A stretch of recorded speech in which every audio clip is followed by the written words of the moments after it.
Hello, hello, hello. Welcome back. Good morning, good evening, good afternoon. Let's crack on. Let's proceed. Chapter 4, Searching. When he was back at the Hilton, Rayford opened the booklet. He noted on the back cover that Reinhard and his friends called themselves the Jasons. He then turned to the book's introduction. We will find it easier to see faults in others than it is to see them in ourselves. The people of America are no exception. When you observe all the religious activity in the United States today, it is easy to see how people, both in and out of the churches, have been fooled into confusing religion with real faith.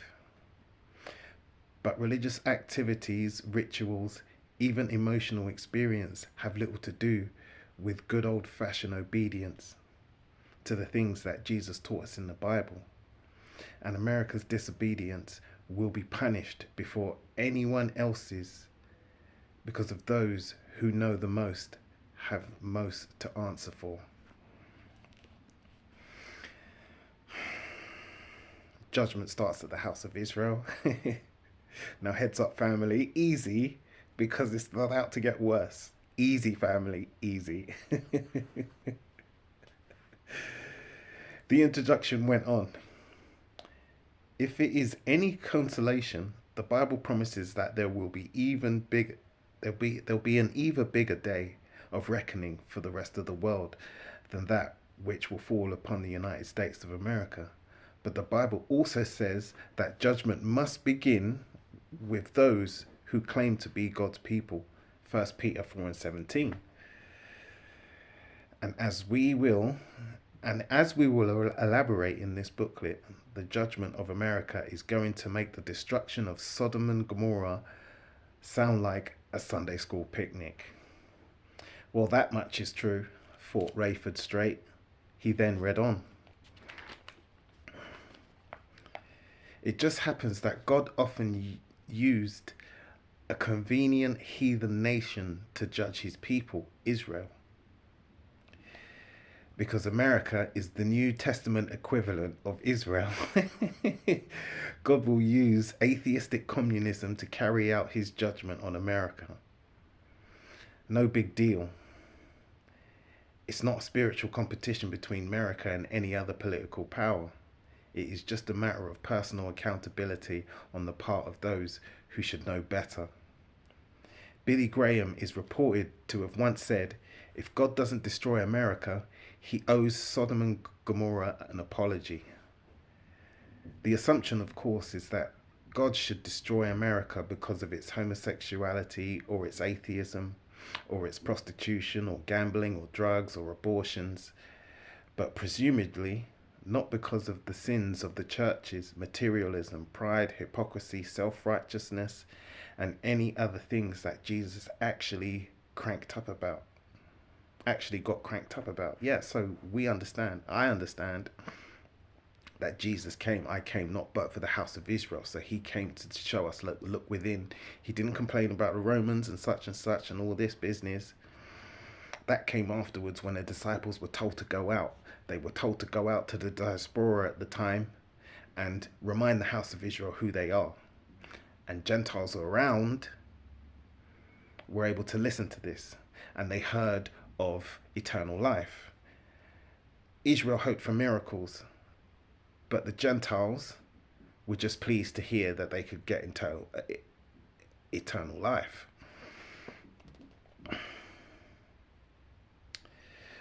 So yes, all of these things, the assumption, of course, is that God should actually destroy America because of its homosexuality, its atheism, prostitution, gambling, drugs, or abortions, but presumably not because of the sins of the churches, materialism, pride, hypocrisy, self-righteousness, or any other things that Jesus actually cranked up about. Can you see the Most High and can you see Jesus? The Most High talks about these first things. Jesus talked about the other things. I came not for the house of Israel. But if you know the whole Bible, and you know that phrase, I came not but for the house of Israel, you realize that America will also be destroyed through the minor prophets and the major prophets.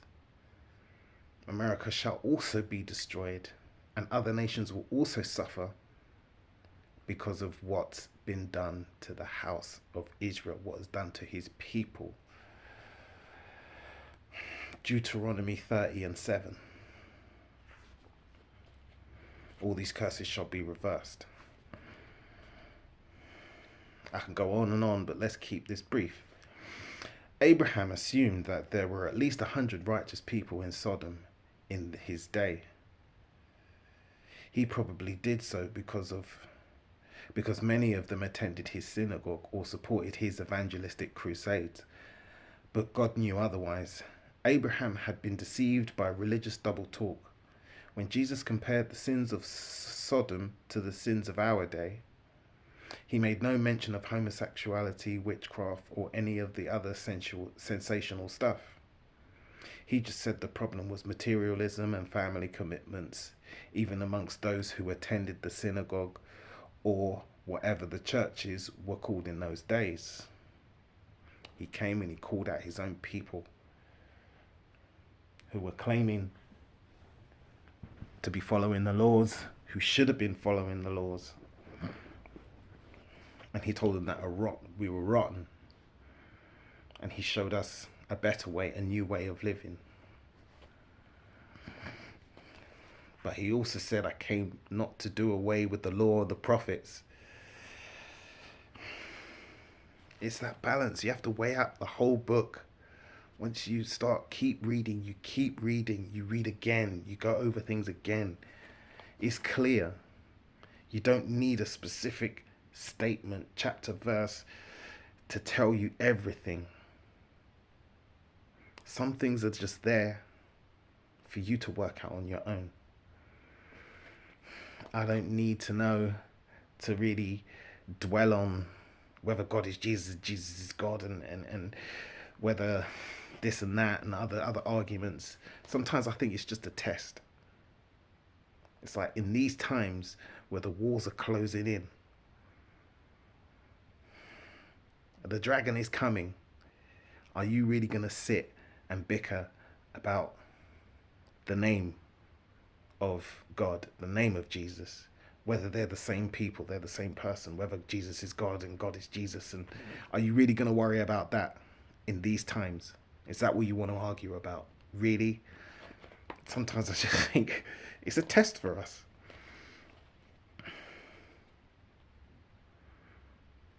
So, when Jesus compared the sins of Sodom to the sins of our day, he made no mention of homosexuality, witchcraft, or any of the other sensual stuff. He just said the problem was materialism and family commitments, even amongst those who attended the synagogue or whatever the churches were called in those days. It was about at this stage that Rafe had lost interest. He had maintained peace in his marriage through an unspoken truce with Irene. He would tolerate her church involvement if she would tolerate his non-involvement. At times, he consented to attend church in exchange for favors from her. But what the Jessens were suggesting was that he should get religion and alienate Irene at the same time. What a lose-lose situation. He tossed the book into his travel bag and went to sleep. At 5 a.m, Rafe had returned to the airport to fly the 6 a.m. Mercy flight to Toronto, a few hours out of London. He entered the sat phone communication band. Unfortunately, most of that precious time was taken up with official information coming from airport control in Toronto. As it happened, Rayford had made a short list of what he needed to be said to Irene so that he could make the best use of the few seconds that remained on the sat phone time. When the official business had been completed, although it was after 3 a.m. in Illinois, Chloe answered on the sat phone's second ring.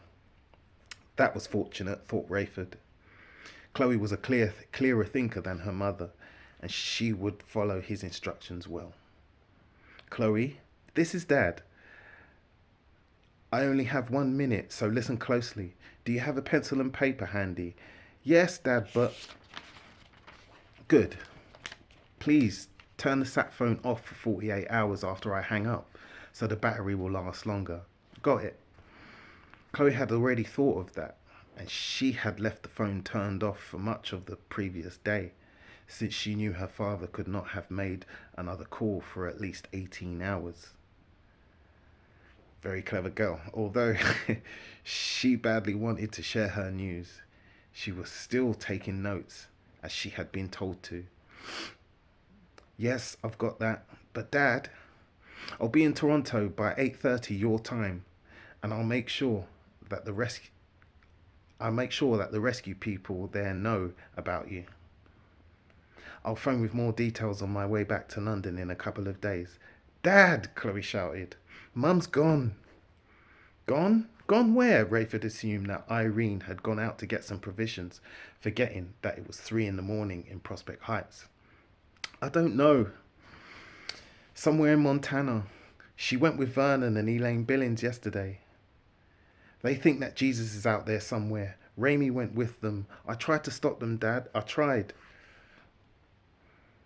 Although deeply shook, it took only a few moments for Rayford to conclude that his primary duty lay with rescuing Chloe now. Only a few seconds remained in the sat phone link. Okay, well, we'll deal with that later, he said. But for now, what's your situation, honey? Chloe too must have made a mental list of things to say. This was her chance to use it. I'm fine, Dad. Water is bigger concern than food at the moment, but there's no urgent need. So far I'm feeling fine, but a bit tired. He was getting more static than information now. Their window of communication was coming to an end. You're doing great, honey. I love you, Rayford shouted, not knowing whether she heard any of it. Then his thoughts turned to the shocker. Irene. Run off to Montana to find Jesus. Surely his wife was more sane than that. What would she have been thinking? Then he remembered Reinhardt's expression of concern about Irene doing just that. How could this total stranger have known that she would behave so out of character? He had asked Reinhardt for some practical advice, but then he had missed it when it was offered. How embarrassing. Do you see? Do you see? Then he remembered Reinhardt's expression of concern about Irene doing just that. How could this total stranger have known that she would behave so out of character? He had asked Reinhardt for some practical advice, but then he had missed it when it was offered. How embarrassing. Are you listening? Are you listening to us? Or are you listening just to mock our channels? Are you listening to argue against the word of God? Are you listening just to find ways to trip us up? To find ways of saying, see, he's not doing that. See, he's not doing that. He's not behaving like Christ. Are you listening to take little snippets, little sound bites of our channels so you can make your own content mocking us? Or are you listening? The plane was on automatic, so Rayford turned to his first officer. Can you watch things for an hour or so? Chris, he asked. The co-pilot squinted as he looked out of the window to the path ahead of him. Roger, he replied dutifully, no problem. Rayford fished the book, which he had dismissed so casually a few hours earlier, out of his travel bag. By the time they reached Canada, he had a much better understanding of what the Jetsons were saying. They had predicted a Russian missile attack over the North Pole. They had also prophesied that all survivors would be evacuated from America, and that the entire country would be abandoned because of fallout and because of the extent of the damage. The recent rise in new diseases and increase in the number of intensity of earthquakes and spreading danger from destruction of the ozone layer were also referenced in Bible prophecy. The recent rise in new diseases. Come out of her, lest you take part in her plagues. An increase in the number of intensity of earthquakes. There will be earthquakes in diverse places. Are you listening? All referenced in Bible prophecy. Other predictions had not yet taken place, and those interested Rayford even more. He made a mental note of each of them. In particular, he was struck by what the book had to say about changes in the United Nations. From the news broadcasts, it appeared that Russia's war with America had ended as quickly as it had started. Russia had even come forward with offers to assist in the American aid and evacuation operation.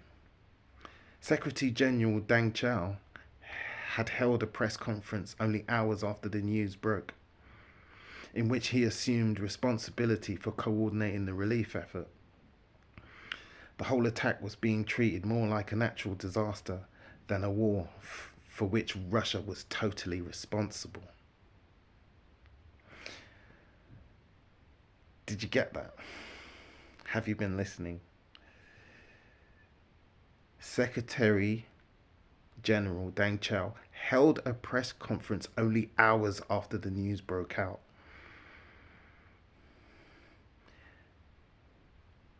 Coordinating the relief effort.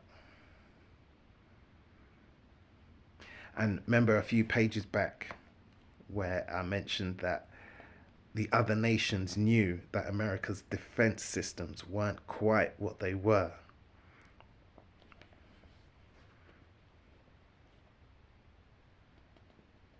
But yet, the whole attack was being treated more like a natural disaster than a war which Russia was totally responsible for.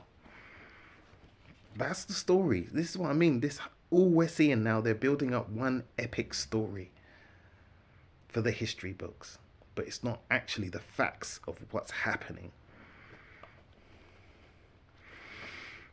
Until the Most High is ready to step in, and then everyone's going to be in disarray and...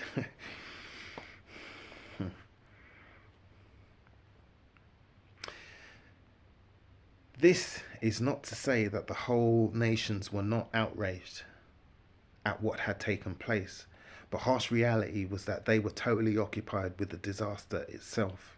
And even if they had not been, who had the military might to challenge Russia's New World Order? Russia's New World Order, you see.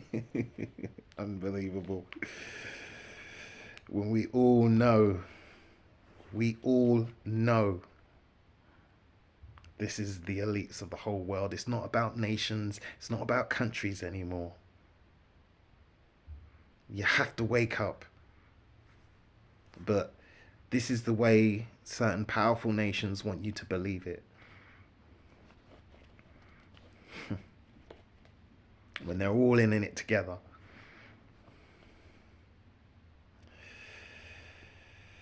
But harsh reality was that they were totally occupied with the disaster itself.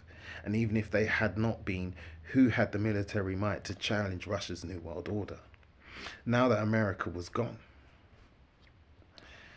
The psychological damage in much of the world was on par with the psychological damage in the US. Everywhere people were in shock, and yet there was no one to turn to.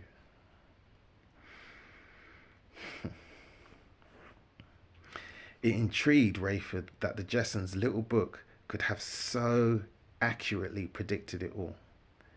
It said that America's greed had actually created much of the world's poverty. Here we go.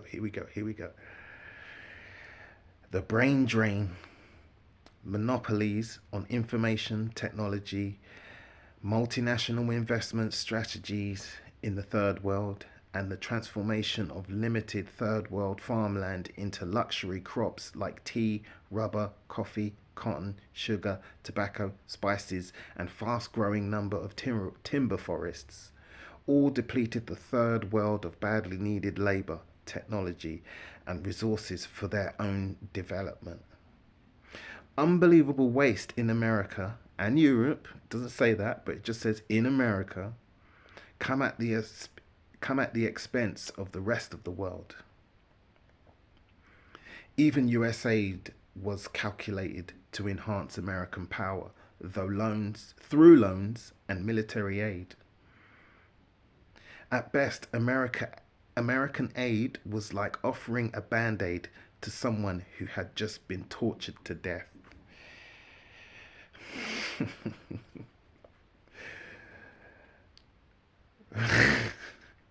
So I'm going to say that again because a lot of people need to hear this. A lot of people need to hear this. And this is straight from the white pill bottle, yeah?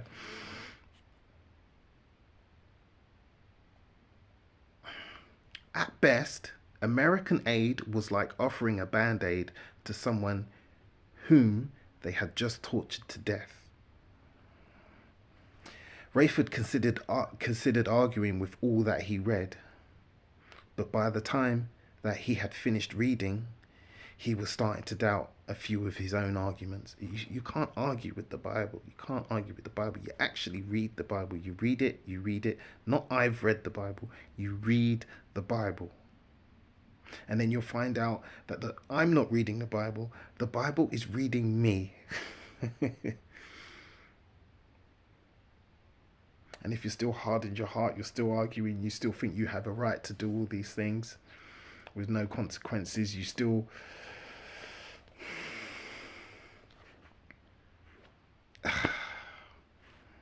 The Bible reads you. There are the rules. There are the regulations. If you disagree with them, don't come begging for the kingdom. Don't come begging for salvation. Don't be looking for the second life. You made your decision. You didn't want the book.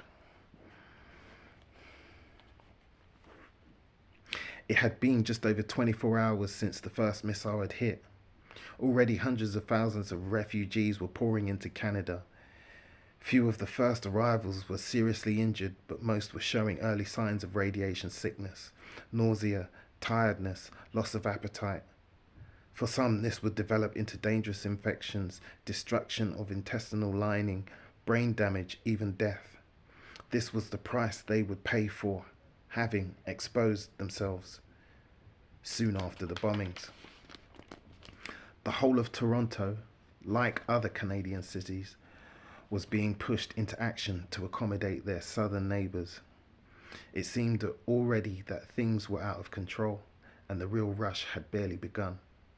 Over 6 million people would be processed through the city of Toronto alone over the next 2 months. 6 million again, 6 million, 6 million. Rayford spent the next 2 days going from one agency to another looking for help for Chloe. He would telephone first, but whenever he found someone who might be helpful, he would catch a cab and turn up in person, hoping to make himself known to some official who would give him favoured treatment when an opportunity arose to reach his daughter. Along the way, he donated a pint of blood and put in a couple of hours constructing tents at the football field on the south side of the city. His interest was not totally selfish. He genuinely wanted to help. In the end, he had to settle for supplying particulars on Chloe, Irene, Raimi, and the Billingses, to a growing international register, which would be used to determine the number of fatalities and to link up loved ones and survivors who turned up. The PANCON schedule called for Rayford to return to London on Friday evening. It was against normal regulations for him to be making a third flight in so few hours, but personally, he would have been happier to leave earlier. In terms of reaching Chloe, he was almost as helpless in Toronto as he had been in London. But each flight but each flight meant one more call to Chloe, at least until the phone battery went dead.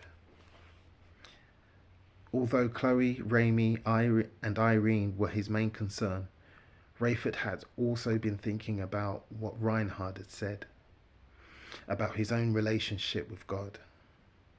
He had always believed in God. See, even though he rarely mentioned it. In a crisis, he would instinctively ask for help from God.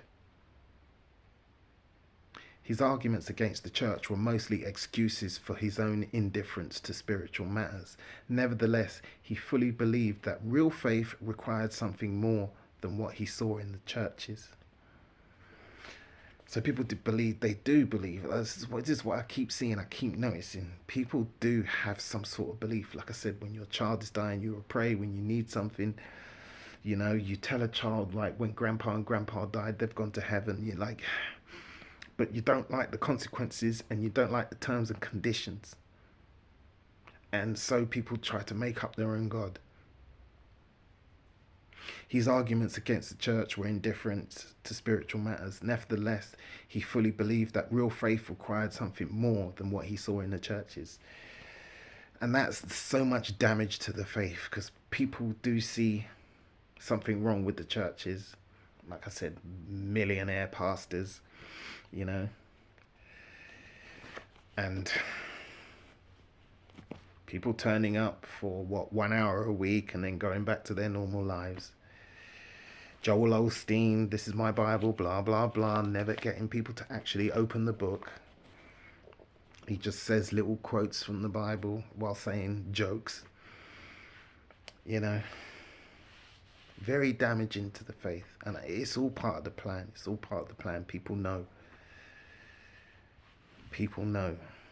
And then there's people who know even more and know that these guys, a lot of these guys, they're part of secret societies, like the Masons, like the Jesuits, etc., etc., etc.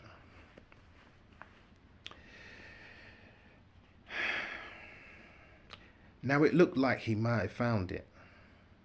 Churchy efforts to convert him had been an irritation. But the Jessens' very existence was deeply convicting. Here were people who apparently had the goods. They could see through the shallowness of religion, including American evangelism, and they were offering a real alternative. He was bothered by what he heard, but at least at the same time, he needed to know more. So on Friday morning, Rayford called the cell phone number that Reinhard had gave him to see if he could arrange a meeting with the Jessens to take place when he had returned to London. We will be distributing in Hounslow on Saturday and spending tomorrow night in Heston services on the M4, Reinhard said. Don't you have an office? Rayford asked. No, we just have friends. Have a friend's garage where we keep our trucks. Reinhard answered. But where do you sleep? In the van. I will see you tomorrow, Reinhard promised. End of chapter. Zion Ben Judah writes, there are many prophecies that warn of a surprise attack on Israel from the north. A number of Bible expositors have seen Russia as the one making the attack. However, most have overlooked the fact that the United States is the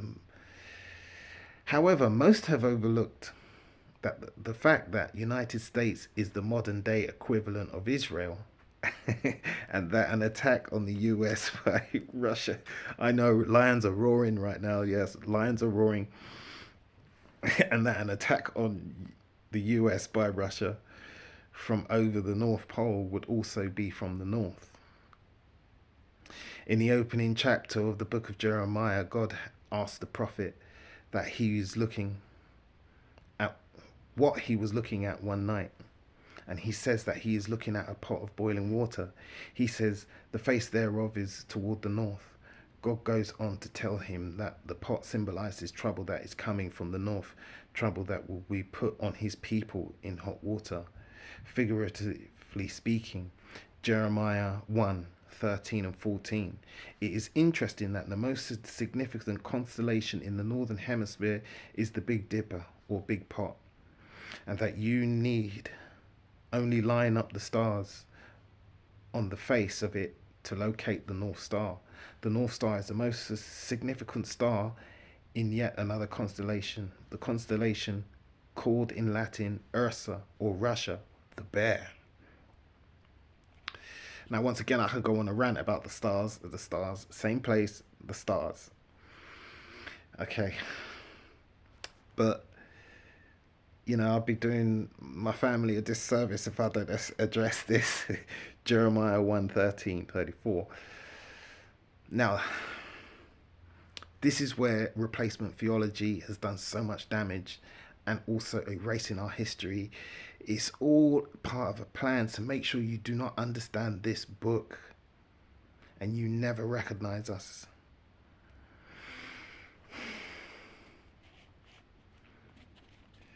You know, this Jeremiah 1:13-14, this actually prophesies the downfall of the house of Israel. Us. What he's thinking of Jeremiah 50 and 51.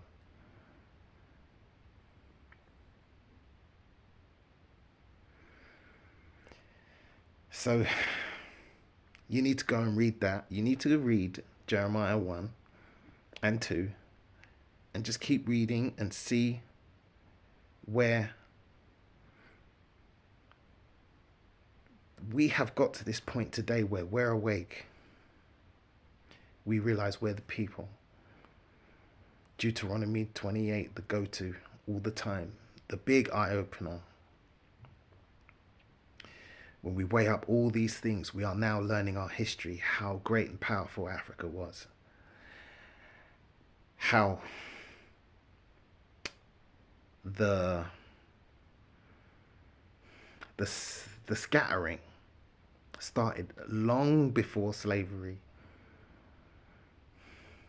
You know, the scattering was even, the early days of the scattering was even in the days of Jesus, you know. That's why he sent the disciples out to these lands to go and tell the children of Israel, as I said earlier, about his arrival and his second coming and the second life. So now we're adding up all these things. We're peeling the onion of deception, everything, all the cover-ups. And while peeling that onion, it brings tears to your eyes, all the things that have been done to us, make us forget. And how we've been over the years, how we've forgotten our God, and how we've strived to make our way in Babylon. All of the sins. But now we're looking at prophecy and we're seeing, look, okay, that's happened. We look at Jeremiah 1 and we say, yes, that was our destruction. We look at Jeremiah 51 and we say, 50 and 51, and we say, this hasn't happened yet. We look at Ezekiel 37 and we say, this is happening. And we can look at the Middle East and we can say, nah, these people are supposed to be living in unwalled territory, in sanctuary, in peace, where there's no war. So these prophecies cannot be fulfilled.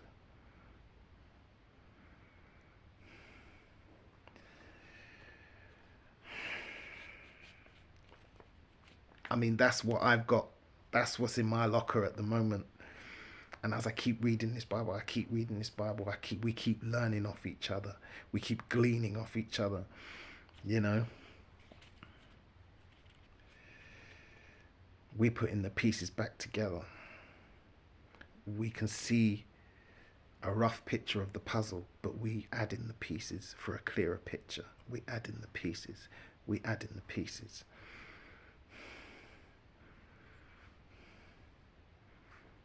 And that's dangerous. And a lot of panic is happening right now because of that.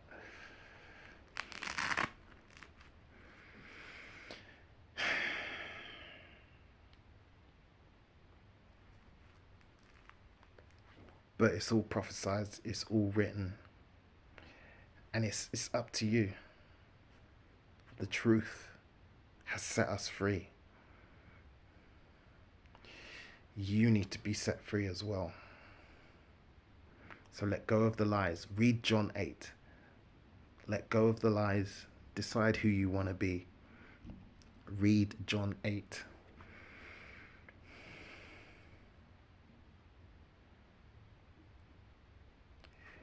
Because you can't continue ignoring this, ignoring that, said what that said, because this is what happens here in books like this. This is what happens in the churches on television. This is what's been happening in the churches. That's why us Israelites, we don't go to church. We don't listen to Christian pastors anymore because they told us nothing. They literally avoided things. So we couldn't piece it together. We couldn't click. You know? How many years you go to church and nobody went over Deuteronomy 28? Nobody goes over Hosea. Nobody goes over Isaiah 14, Isaiah chapter 60.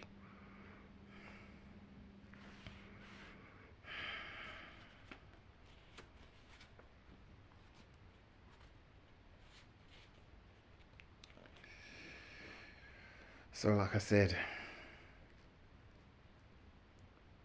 please,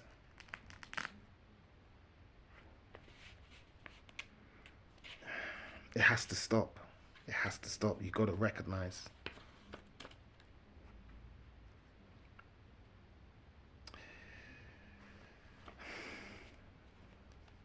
Now you know I'm going to mention a movie now.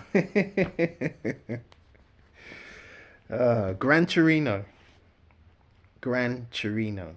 So when it comes to cleaving, I already told you, read Joshua, and you see the nations that recognized us, and they said, nah, we know, we've heard what you guys are all about. We know what's coming.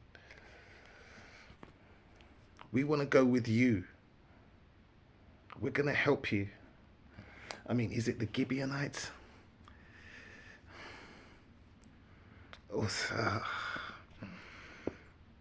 They actually came and lied. They dressed up like just nomads, and they lied to get themselves to live amongst us when they were from a nation next door, and they made us make a covenant with them. And then when we found out who they were, because they lied, they were made perpetual servants forever. But Rahab, who risked her life to hide the spies, she got her cleaving right, and she earned a place amongst the house of Israel. And over the generations, their bloodlines would have mixed with ours, and they would have became one of us. So Gran Torino, the old man, he seems racist and everything, but he's an old man. He's tired of life. He rants, he raves, he drops knowledge. But his family, they don't like it. They're annoyed by him. But then you get the little, is he Filipino or Vietnamese? I don't know. I think they're Filipino. Let's just say Asian. And he meets this Asian boy, and he's like really how the old style teenagers used to be. You know, can I help you do this? Can I help you do that? He meets him by mistake. And he's like, because of the bullies, they send him to try and steal the car or whatever. So he puts the boy to work. Old-fashioned values. He makes the boy work. He drags him to his parents' house. His parents agree, make the boy work. So he gets to know the boy. He gets to know the boy. And They develop a relationship. And after a while, the boy likes the old man likes the boy, and the old man actually helps the boy, helps him get out of the situation. He cares. So when the old man dies, he actually dies helping the boy. But then the boy earns the inheritance of the old man. Now that should send a message to the nations of how the boy cleaved. He went under the old man's wing. And it should send a message to the slumber brews, to those who reject, those who run after Babylon, you know, and seek wealth and riches and all the you know what I'm saying? Those who reject this word, they reject their inheritance, they reject their culture. That should send a message to them, because remember when the will was read out of the old man, because his family didn't like him, his family spent no time with him, his family were just sitting and waiting for their inheritance from the old man. They got nothing. They got no inheritance. Watch that film again.